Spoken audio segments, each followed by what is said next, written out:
still remember the conversation Pastor Steven and I had when he began to articulate the vision God was giving him for our outreach ministry. He told me, we're gonna be a church that serves people, but we're gonna do it by partnering alongside organizations that are already meeting needs in our communities. What started as 5 local partners here in Charlotte has grown into a worldwide outreach ministry that operates in over 200 countries. As a church, we're committed now more than ever to come alongside and support organizations who are fighting to bring light into the darkest places of our world.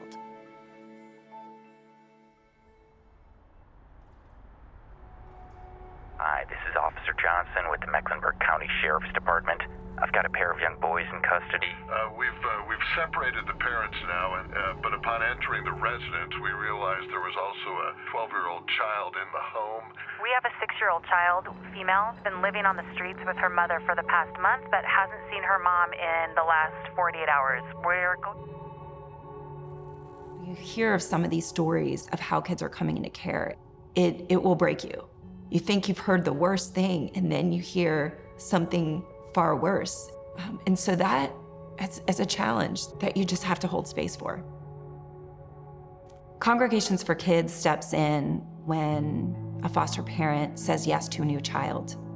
We focus on the children that are coming into foster care, and then the foster parent that is saying yes to having those children come in, and a social worker that's advocating for them, who maybe has been working around the clock trying to find a safe home for a child.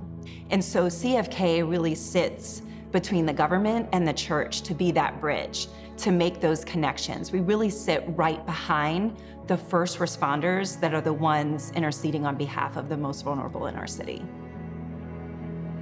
Elevation came alongside CFK about 5 years ago. Some of the gifts that Elevation has granted CFK have been game changers for our organization in terms of our infrastructure and capacity. We went through a tiny office and working out of our cars to a place where we can now facilitate trainings for mentors, for foster families. Social workers come here to find rest. We have lunch and learns. This place would not have been possible without Elevation. As a nonprofit, we're the ones here to help those that are on the front lines. Nobody asks about us, nor do we want them to. That's okay. But when a partner like Elevation comes and says, hey, we want to serve with you, we want to sit and pray for your team and bring you lunch. When they sit and ask, how's it going? Tell me about your dreams for the future. It is so overwhelming because we're just not used to that. We're just used to being in the trenches and going. And so we're going into the next 3-4 years with some pretty big dreams. We want to see the needle move in the greater Charlotte area. We want to see families waiting for children instead of children waiting for families. We're dreaming about what would it look like to serve the entire state of South Carolina.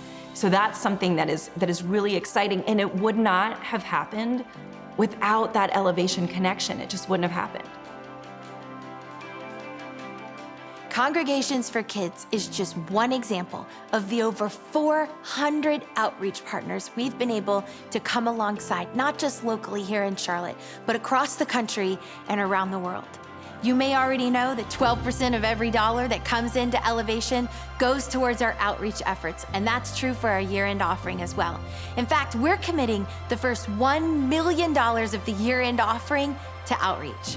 We've identified specific partners, and this first $1 million will go towards providing emergency medical care for people in crisis, empowering students and teachers, feeding the hungry, providing stability for families in need, and giving people access to the gospel around the world. Elevation Church, you are a generous group of people, and I just want to say thank you for continuing to give to this ministry. You are directly responsible for the impact that we are making around the world through our outreach partners. And as we prepare for our year-end offering, I challenge you to begin praying about how you would partner with us in this season. Many of you will give for the first time. Some of you will begin tithing, and more of you will give a faith offering above and beyond what you already regularly give to our church. It's not the size of your gift that matters. It's the posture of your heart. We give because so much has been given to us. Pastor Steven and I believe that God is going to move in a special way in your life as you make this step of faith and give during the year-end offering.